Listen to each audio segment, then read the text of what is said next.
The house had always felt off, as if there was something lurking in its shadows. The new family had brushed off their unease, but the demon in the basement knew they wouldn't be able to ignore it for long.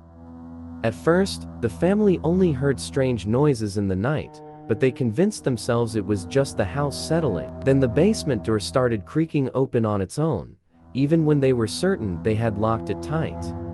One night, the youngest daughter went missing. Her parents searched the entire house, but couldn't find her anywhere. It wasn't until they heard her faint cries coming from the basement that they realized where she had been taken. Descending the creaky stairs, they were greeted by a putrid smell and an overwhelming sense of dread. The demon had claimed their daughter as its own, and it wasn't willing to let her go without a fight.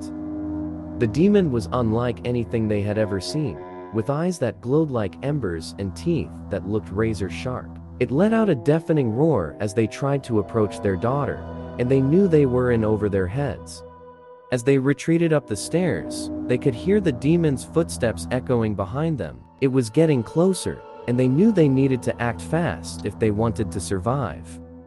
They managed to slam the basement door shut and lock it, but they could still hear the demon pounding on the other side. It was only a matter of time before it broke through and claimed them all.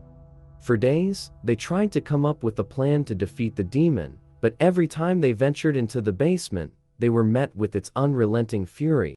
Eventually, they realized that they couldn't fight the demon alone. They needed to call in someone who knew how to deal with supernatural entities, but even with help on the way, they knew that the demon in the basement would haunt them for the rest of their days.